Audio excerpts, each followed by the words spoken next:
Thank you so much for tuning in to another OCCK Streams episode.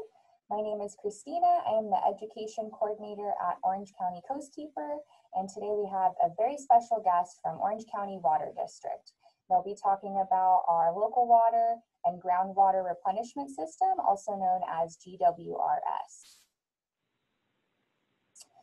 So we actually take some of our high school students here for the tour that Orange County Water District provides. And so here is the very beginning of the tour. The students get to see a presentation discussing how much water is created, where the water is coming from. They get a bit of background on the process, as well as seeing the conference room at OCWD.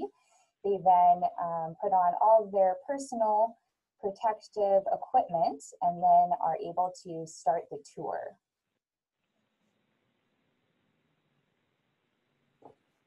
So the first part of the tour, the first stage here that our students get to see is called microfiltration. So here at the tour, they're able to kind of see behind our tour guide is a close-up of one of the microfiltration straws. And microfiltration is like the first filtering system that's going to be filtering anything out that's the size of like bacteria or protozoa or viruses. They then get to see microfiltration in action and actually kind of, be there for 10 minutes or so, kind of watch that process and watch the backwash. They're then able to go underground and see where those backwash pipes go, following microfiltration throughout the Orange County Water District property. And then they're able to enter the reverse osmosis room. And reverse osmosis is like the big power horse of GWRS. This process is filtering out all of the really, really tiny particles. So anything, my favorite tour guide said, anything that's DNA sized is being filtered out here. So they get to see up close what those reverse osmosis, what those straws look like and see what they're made of, which is really neat. And then as an extra buffer system, our last stage is treating the water with hydrogen peroxide and ultraviolet light. This acts as a disinfectant, again, just as another buffer to be safe and that this water is super clean and super safe. And at the very end, they're actually able to see all the water go through those different stages and can even taste it. So during a time when we're not in a pandemic, Orange County Water District provides free public tours the first Friday of every month at 10 a.m. I highly encourage everybody to go. I've probably been about 5 times there now, but every field trip I learned something new. So again, whenever that's available, if there's a virtual tour, highly recommend signing up, learning about our water, about this awesome science that's been around for a long time and that saves us so much water. So now my friend Tim is going to take it away. He's been at Orange County Water District for 20 years, so he has a ton of experience as an engineer and is going to be sharing all of his insight. Okay, thank you very much, Christina. That was a great overview of our groundwater replenishment system. So we typically treat 100 million gallons per day when everything is running online. That's enough water to serve approximately 850,000 people for a year. It's a lot of water, 100 million gallons every day. And that purified wastewater, that's water that would have otherwise gone to the ocean. And so we're taking a wasted resource and turning it into drinking water quality. And then we use that water to replenish our groundwater basin. Most of the water that comes out of your tap in Orange County, about 75% of your tap water comes from groundwater beneath your feet from our groundwater aquifers. And because we live in a dry area, there's not enough rainfall to naturally replenish those aquifers. So we have this source of water that we can count on year in, year out to supplement our groundwater basin so we can keep pumping the groundwater out without without eventually drying up our groundwater basin. So this project started in January of 2008 is when it first went online. So it's been online for about 12 years now. Originally, it was 70 million gallons per day. Then in 2015, we expanded our facility an extra 30 million gallons a day. So right now, we're doing 100 million gallons a day. And by 2023, we're currently expanding our treatment plant right now. So in 2023, we'll be up at 130 million gallons per day, and that'll be using most of the waste, almost all of the wastewater that's coming from the sanitation district that treats the sewage water for Orange County. And this is the largest potable reuse project in the world. Christina mentioned the tours that she's done with the Orange County Coastkeeper. So we have local tours, at least before the pandemic, and we also have had distinguished people from all over the world come see our treatment system. Next, please. And so this is really a treatment project that's a partnership between the Orange County Water District and the Orange County Sanitation District. The Orange County Sanitation District treats all the sewage water. So all the water that you use in your homes, from showers, toilets, dishwashers, washing machines, that all goes down the drain, it goes into the sewer, and it all ends up at the sanitation district. They treat that wastewater to a sufficient quality where they dispose of that water in the ocean, but we saw that as an opportunity to use that water that would normally go to the ocean and purify that to drinking water standards, and then add that into our groundwater basin to replenish the water that's being pumped out. Next slide. So this is what the water looks like coming out of the Orange County Sanitation District. You have the raw sewage that comes in. It looks pretty nasty, to be honest with you. They often call it gray water, but it's more of a grayish brown for obvious reasons.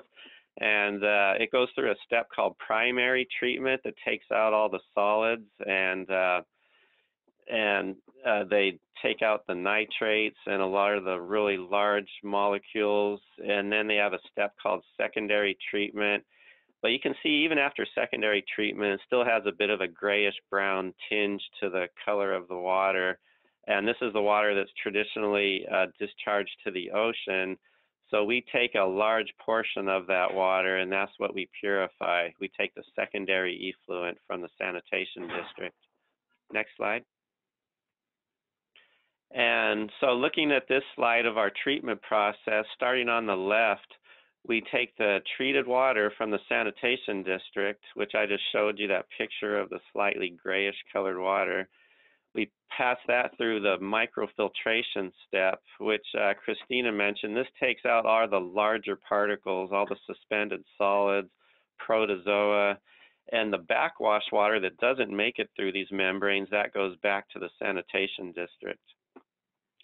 And then that water is then clean enough to put it in the reverse osmosis membranes, and that essentially takes out everything, anything larger than a water molecule. And then the next step, once the water is completely pure of contaminants, the final step is to disinfect the water to make sure there's no bacteria or anything harmful left in the water, and we zap the water with ultraviolet light with a small amount of hydrogen peroxide for the final step. So those are the three main processes, the MF, RO, and the UV. Next slide, please.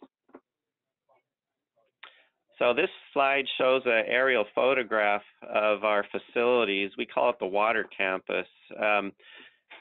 The bottom half of the screen there is the sanitation district, and I just drew a dashed purple line there. The upper half is the Orange County Water District facilities. And so sanitation district does their thing. They treat the water to secondary treatment standards, pump the water right next door to us, and then we treat the water and purify it to drinking water standards. And all those blue shaded buildings you see there, those are the buildings that you would visit if you go on a tour of our facility, the MF, the RO, and then some of the other auxiliary facilities. Next slide, please. So some of the main benefits of this groundwater replenishment system, we're creating a totally new local water supply to reduce our dependence on imported water from either the Colorado River or the State Water Project in Northern California. We're reusing what was traditionally a wasted resource, and this increases our water supply reliability. Not only increases our water supply, but the reliability. So let's say during a drought, during the last drought we had a couple years ago, all the reservoirs in Northern California were getting dangerously low, where if we would have had a couple more dry years, who knows if they would have been able to send Southern California the water we needed. So the nice thing about wastewater, people are always using water, whether it's a drought or not a drought, and you're always going to be flushing toilets and taking showers, and so it's a constant supply of water every year that we can rely on, and it's local water. We don't have to take water from Northern California if they're in a bad situation up there. And also, just cost alone, this water costs less than importing water from either the Colorado River or Northern California, and it also costs less than desalinating seawater. Even though desalinating seawater is a very similar treatment process, it's just that the water is so much saltier, it takes a lot more electricity to push it through the reverse osmosis membranes. So treating wastewater is currently cheaper than desalinating seawater. And it's more energy efficient. It only uses half the energy it takes to import water from Northern California, because the Northern California water has to be pumped over the mountains before it gets down to us. And it uses about 1/3 the energy of desalinating seawater. And lastly, it improves the quality of groundwater in our basin. By replenishing our groundwater basin with this ultra pure water, we're slowly over time improving the quality of our groundwater that eventually gets pumped out and served to all your taps. Next slide, please. So let's look at the microfiltration process. As Christina mentioned earlier, it's a bunch of tiny straw-looking elements. This picture here is a whole bundle of tiny straws. And what you cannot see from this picture is each of those straws has little microscopic holes along the sides of them. They're approximately 0.2 micron in size, and that would be about the size, about 300 times smaller than a human hair. So with the naked eye, you wouldn't be able to see these small holes in the plastic. You would have to look under a microscope. But those tiny holes in the straw, they pull through the water, but then all the larger molecules and contaminants are left behind. In the picture, you can see kind of brown water sitting down in there. That's all the water that doesn't make it through these straws. That's the reject that gets pumped back to the sanitation district.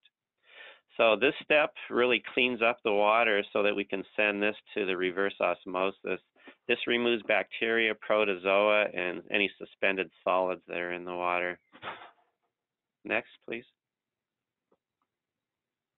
So this is just a picture of our maintenance guys replacing some of the microfiltration units. They need to be replaced periodically.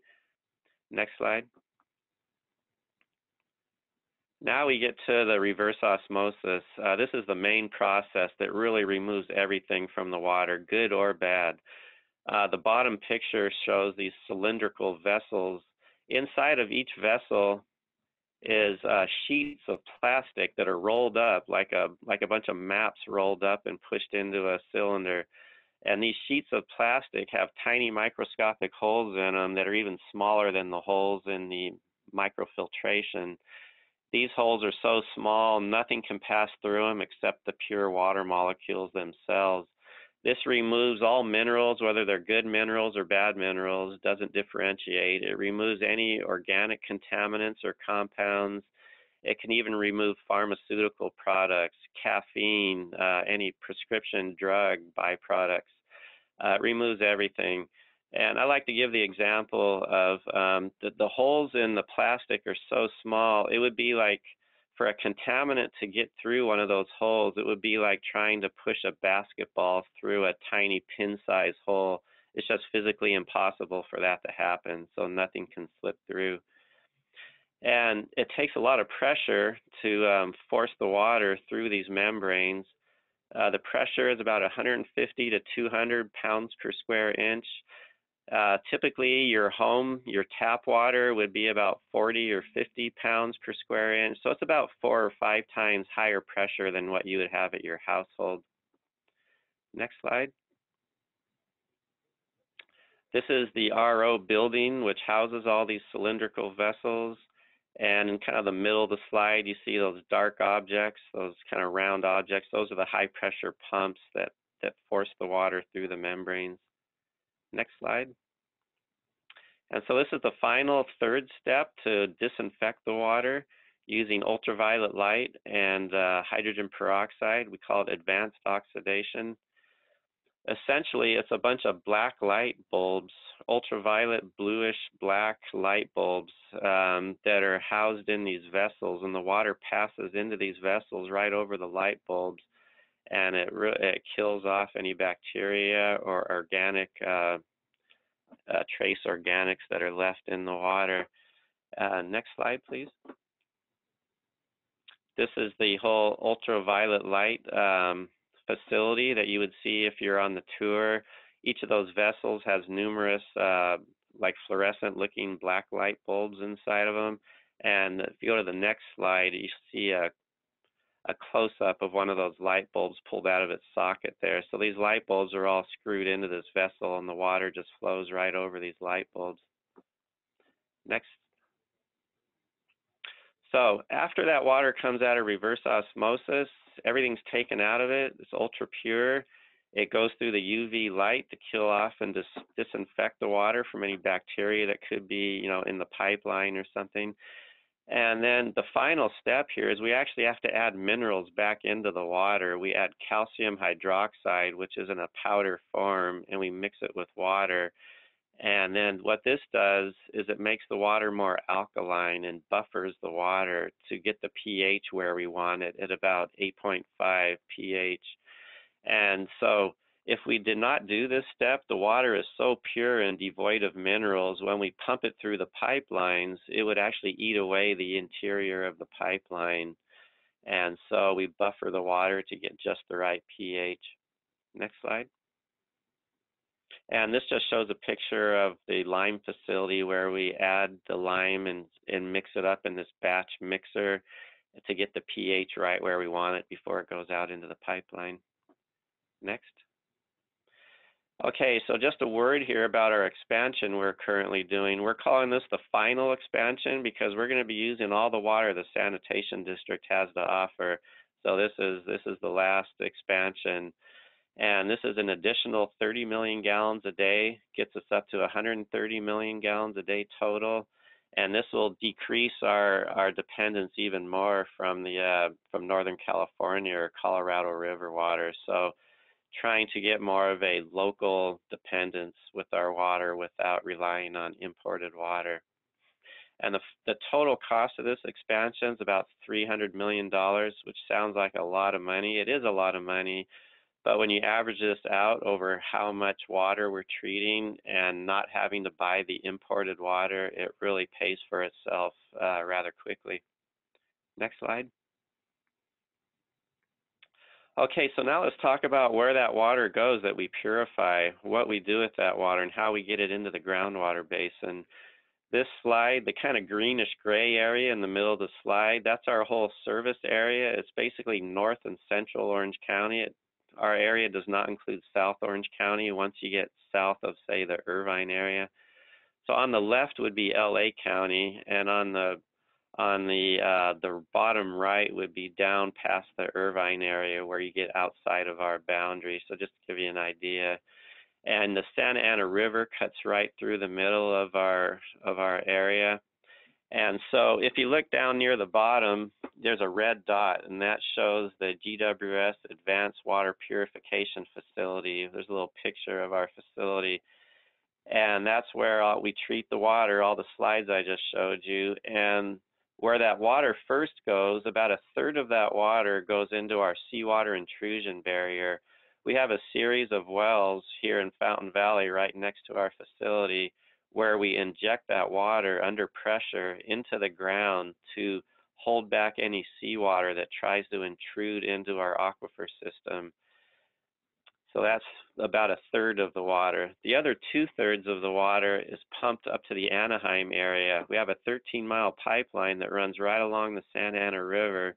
It starts off as a 6-foot diameter pipeline. It's huge. You could actually walk inside of it. And that water is pumped up to what we call recharge basins up in the Anaheim area. There's a little picture in the upper left that shows one of our recharge basins. If you've ever driven along the 91 freeway, approximately where the 55 freeway meets into the 91, that's where our recharge basins are. You'll see them off to the side of the freeway, look like large man-made lakes, and the water percolates down into the groundwater basin from these recharge basins. The other thing I'd like to mention before we move on from this slide is the Santa Ana River. Santa Ana River, besides our treated wastewater that we use to replenish the groundwater, the Santa Ana River is the other main source of replenishment water that refills our groundwater basin. That water comes all the way from the San Bernardino Mountains and through the Inland Empire area, and it has to go through Prado Dam before it comes into Orange County.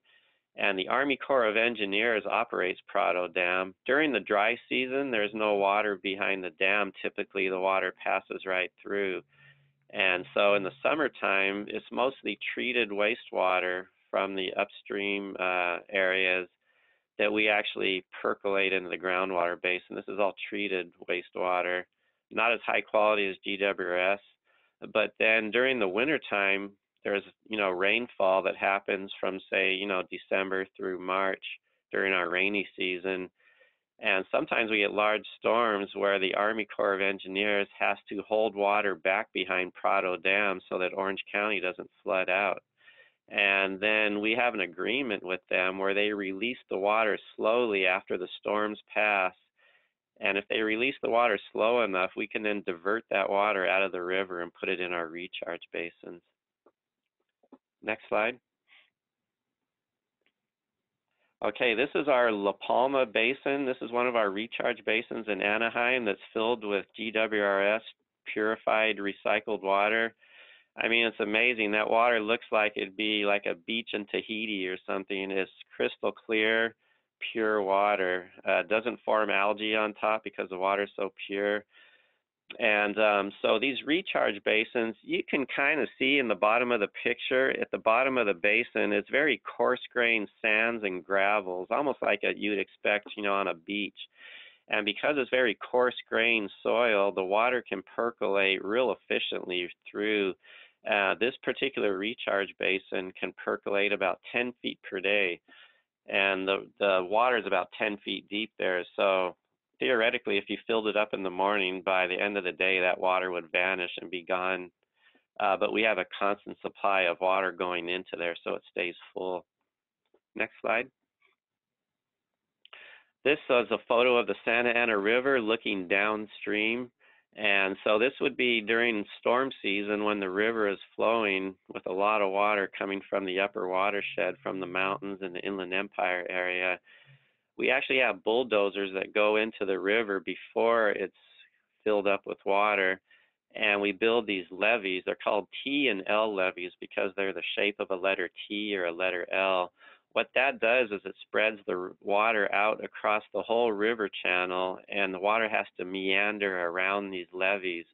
And what that does is it slows the water down and spreads out the surface area so we get more percolation. And if you look closely, kind of in the upper right-hand part of the slide, looking downstream, by the time the water gets to that first bridge that you see in the picture, it's essentially gone. It has all been percolated and just vanished. And so the river is dry as you go farther downstream. That means we're doing our job and we're not wasting any water to the ocean. We're percolating all that water into the aquifer system. Next slide. Okay, so the other place we put the GWRS recycled water is into our seawater intrusion barrier here in Fountain Valley in the Huntington Beach area. So we have a series of injection wells at different depths, anywhere from about 100 feet deep. The deepest ones here are maybe about 300 feet deep. And we inject this water into the different aquifer zones to essentially hold back the seawater. And on the right-hand side of this diagram, you see what would be a typical production well for, say, Huntington Beach or Fountain Valley. Those wells pump the groundwater, and because of that, the water table typically drops below sea level. Because the ocean's at sea level, water wants to flow downhill. It wants to flow into the groundwater basin. So by injecting groundwater between the ocean and these production wells, we're able to build up a hydraulic mound and raise the water levels above sea level. So it actually pushes the seawater back towards the ocean. And we do have monitoring wells that we put in, and we monitor water quality samples from these wells, where we mainly look at chloride concentrations. Chloride, you may know, is sodium chloride, is table salt, and the ocean is very salty. So the two main constituents in ocean water are sodium and chloride. And we found that chloride is a very good indicator for measuring for seawater intrusion. So if we see the chloride concentrations go down, we know we're pushing back the seawater. If the chloride concentration in a well starts going up, we know we need to inject more water to push it back. Next slide. This shows a geologic cross-section across our whole groundwater basin. On the right-hand side is the Anaheim area, where our groundwater basin gets really shallow and is essentially gone by the time you get to the foothills and the mountains. And then as you go to the left-hand side of the screen, you get to the coastal area where the groundwater basin shallows up and you get to the ocean. So the groundwater basin's somewhat in a bowl shape. It's deepest in the middle and shallower on the sides. At the deepest point, at least in this slide, this cross-section runs along the Santa Ana River. The deepest aquifer is about almost 2,500 feet deep, which would be about half a mile deep into the ground, where we have fresh groundwater that can be pumped out and used for tap water. And the water generally enters the groundwater basin on the right-hand side in the Anaheim area, and that's where I showed you where we percolate water in the Santa Ana River and our recharge basins. That water percolates from the ground surface and enters these blue layers that are permeable sand and gravel zones. We call those aquifer zones.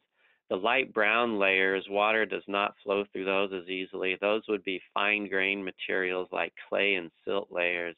So the water wants to flow through the coarse-grained material, and it generally flows towards the coastal area to the middle of our basin. And all the different cities in Orange County have wells. The wells are not shown on this cross-section, but the wells tap primarily into the principal aquifer, which is that middle zone. That zone produces a lot of groundwater.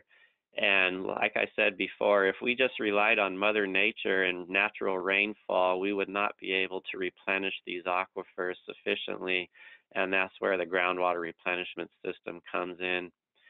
And on the left, you see the Huntington Beach area where we have injection wells, and that's what I just talked about in the previous slide, where we have our injection barrier that holds back the seawater, but it also helps replenish the basin. Next slide, please. So just like to talk for the last couple minutes on seawater intrusion. It's one of the core functions the water district has, is to protect the quality of groundwater in our basin. And one of our biggest water quality threats is seawater intrusion, since we're adjacent to the Pacific Ocean. You see the 4 blue arrows there. Those are the 4 primary areas where seawater can come into our groundwater basin.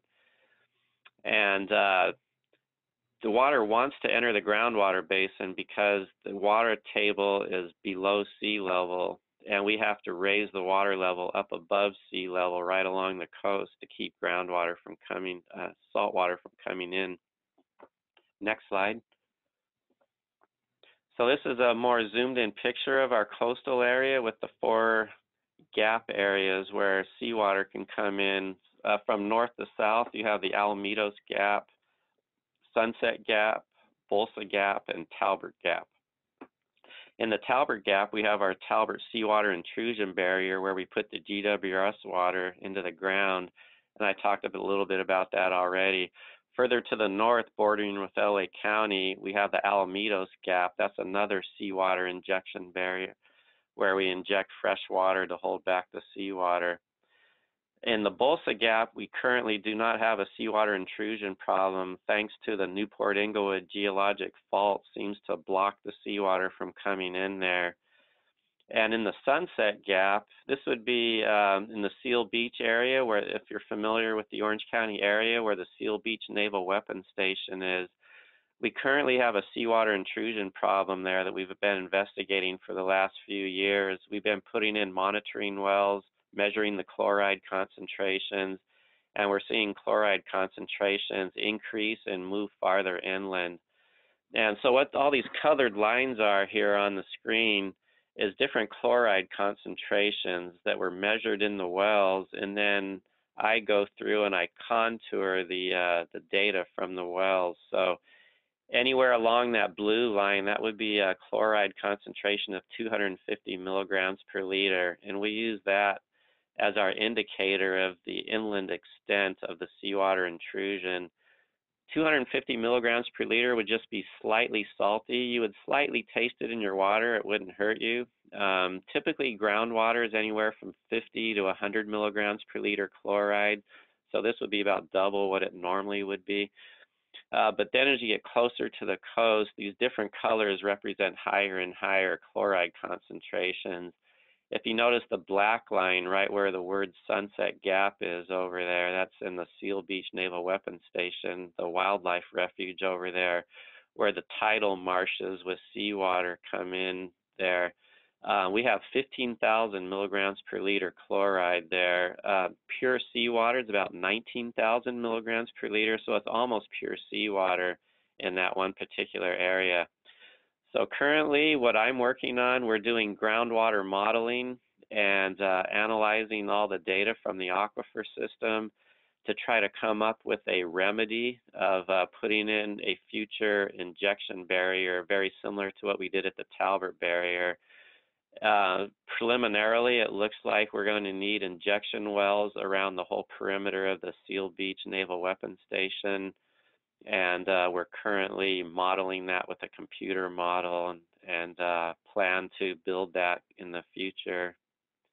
And what that'll do, just last thing I want to point out is there's a couple red dots on the map right where that blue line goes through in the Huntington Beach area. So there are Huntington Beach production wells in that area that serve tap water. So we want to make sure we protect those wells from seawater intrusion because it's getting very close to those wells. That's all I have, and I'd be more than willing to answer any questions if there are any. Thank you very much. It looks like we have a question.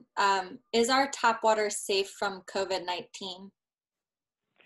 Yes, great question. All the different cities in Orange County, including Orange County Water District, the water is constantly being sampled for COVID-19. As far as our treated wastewater, all viruses are taken out by the reverse osmosis process. They're too big to be squeezed through the membranes. There's no way they can physically get through. And as far as all the city tap water, they are constantly testing. The water meets all drinking water standards, and actually the state of California has more stringent standards than most of the rest of the country. But yeah, the tap water is completely safe. It looks like there's another one. So you mentioned GWRS being cheaper and less energy costly than the desalination process. We've heard about the proposed Poseidon desalination plant in Huntington Beach. Do you think we need it? Yeah, I don't think it's currently being investigated by staff here. I'm not part of that staff that's looking at that project, but from a financial standpoint, it is more expensive than GWRS water, but even with the GWRS water, we still have to buy a fair amount of imported water to help recharge our groundwater basin. So we're not totally independent of imported water. So desalinated seawater would help us get off of dependence of imported water, but the cost, in my opinion, does not seem to make it conducive right now at this point in time, maybe a few years down the road. But that's currently being studied by the water district as a potential water supply. And can the GWRS be replicated in other geologic settings? Yeah, sure. The treatment process would be the same, you know, as far as the water treatment, but for example, we're putting this water in the ground in two totally different geologic settings in our basin. We pump the water up to the Anaheim area where we can actually percolate the water from the surface because the geologic conditions are very sandy and gravelly, which the water can percolate from ground surface. But in the coastal area, we have to drill wells and inject that water through a well in the ground because along the ground surface in the coastal area, you have a lot of fine grained materials and like clay and silt. And if you tried to percolate the water from ground surface, it would not work. So we're actually doing both in two different geologic settings. So it should work in any other basin as well. You may have covered this in your presentation, but how much water would you say that you purify weekly? Yeah, weekly, it's 100 million gallons a day. So if you multiply that by 7, be 700 million gallons per week. And in terms of acre feet, just to let the listeners know, we like to, when we talk about large quantities of water, we usually talk about acre feet. So an acre foot of water is enough water to cover an acre of land 1 foot deep. A football field is about 1 acre. So if you think about a football field with 1 foot of water, that's an acre foot. And this 100 million gallons a day that we're talking about, that's about just a little over 100,000 acre feet in 1 year. And just to put that in perspective, a typical household in Orange County would use about a half an acre foot of water a year just for one family. All right, thank you so much, Tim. I'll give another few seconds for any other questions, but thank you for all of your information and expertise. If anybody has questions they think about later, you're welcome to reach out to Tim or I, and I'll forward those questions to him. He can answer them for you as well. Yes, I'd be happy to. Okay, I think that's all our questions. So thank you everybody for tuning in. Thank you again, Tim. Everybody have a great day. Thank you very much. Stay safe.